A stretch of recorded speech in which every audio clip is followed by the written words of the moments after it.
30 June 2026 তাৰিখে চিপাঝাৰত ঐতিহাসিক পাথৰীঘাট কৃষক শ্বহীদ ক্ষেত্ৰৰ সভাগৃহত দৰং জিলা ভিত্তিত বাৰী অসম কাৰ্বন বিত্ত প্ৰকল্পৰ অধীনত অংশীদাৰসকলৰ পৰামৰ্শ সভা অনুষ্ঠিত হৈ যায়।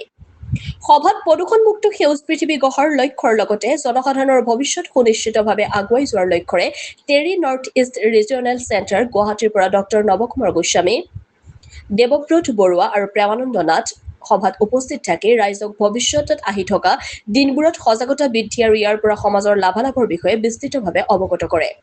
সভাখনি আয়োজক মণ্ডলী ক্ৰমে খনীন্দ্ৰ নাথ, হেমন্ত কুমাৰ নাথে পাথৰীঘাট অঞ্চলৰ ৰাইজ, পঞ্চায়তৰ সভানেত্ৰী আৰু দৰং জিলাৰ বিভিন্ন প্ৰান্তৰ পৰা অহা নাৰ্চাৰী পৰিচালক, কৃষকসকল উপস্থিত থাকি সাফল্যমণ্ডিত কৰাৰ বাবে ধন্যবাদ জনায়।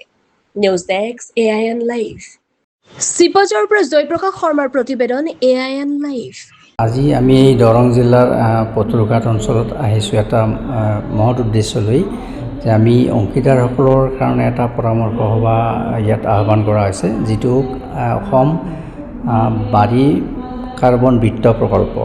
তো এই অসম বাৰী বিত্ত কাৰ্বন প্ৰকল্পৰ মূল উদ্দেশ্য হৈছে যে আমাৰ যিটো জলবায়ুৰ প্ৰভাৱ পৰিছে, জলবায়ুৰ বিৰূপ প্ৰভাৱটোক আমি কেনেকৈ প্ৰশমন কৰিব পাৰোঁ, তাৰ কাৰণে আমি কি পন্থা ল'ব পাৰোঁ আমাৰ স্থানীয় পৰ্যায়ত, সেইটো সম্পৰ্কত ৰাইজৰ অৱগত কৰা।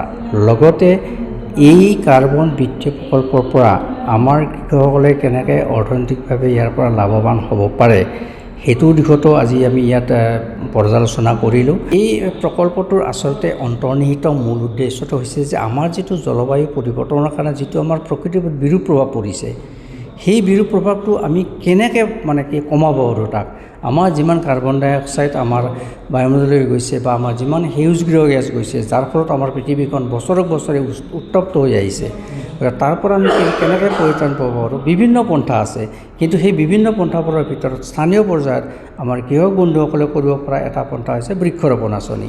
সেই বৃক্ষৰোপণ আঁচনিৰ জৰিয়তেও আমি বায়ুমণ্ডলত যিখিনি নিৰ্গমন হোৱা কাৰ্বন ডাই অক্সাইড পৰিমাণ তাৰ কিছু এটা অংশ আমি হ্ৰাস কৰিব পাৰোঁ, আৰু পৃথিৱী উত্তপ্ত হৈ অহাত যিটো আমাৰ বিৰূপ পৰিৱেশ পৰিব, তাৰ ওপৰত আমি এটা যোগাত্মক আমি অৰিহণা যোগাব পাৰিম। এই ক্ষেত্ৰত আপুনি লোকসকলক সহায় কৰে কিবা?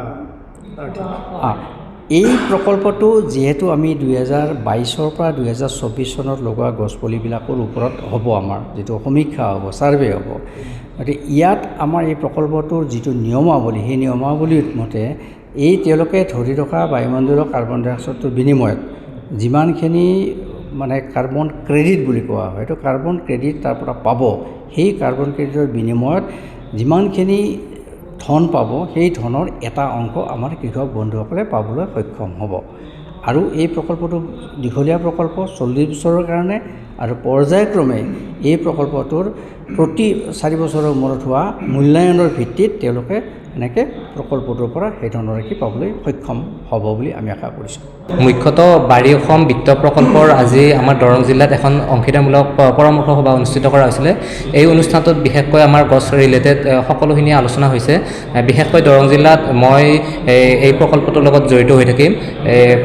আপোনালোকক যাতে এই অনুষ্ঠানটোত আপোনালোক অংশীদাৰ হওক, যাতে গছৰ পৰা কি ধৰণে আমি ক্ৰেডিট লাভ কৰিব পাৰোঁ, কাৰ্বন ডাই অক্সাইডৰ জৰিয়তে আমাৰ গছেতো আমাৰ কাৰ্বন ডাই অক্সাইড শোষণ কৰে, সেই ক্ষেত্ৰত আমাৰ ৰাইজৰ আমাৰ কৰিব লগা বহুতখিনি আছে, আৰু আমি কিছুমান গছৰ পৰা আমি বহুত ক্ষেত্ৰত আমি লাভান্বিত হ'ব পাৰোঁ। সেই ক্ষেত্ৰত আপোনালোকৰ আজিৰ এই সভাখন আমাৰ পাথৰীঘাটৰ এই শ্বহীদ ক্ষেত্ৰৰ প্ৰেক্ষাগৃহত অনুষ্ঠিত হৈছে। গতিকে আপোনালোক সকলোকে বাৰী অসম বিত্ত প্ৰকল্পৰ অংশীদাৰ হওক, এয়াই মই আপোনালোকক আহ্বান জনাইছোঁ। যিকোনো খবৰ বিজ্ঞাপনৰ বাবে যোগাযোগ কৰক 7896121996।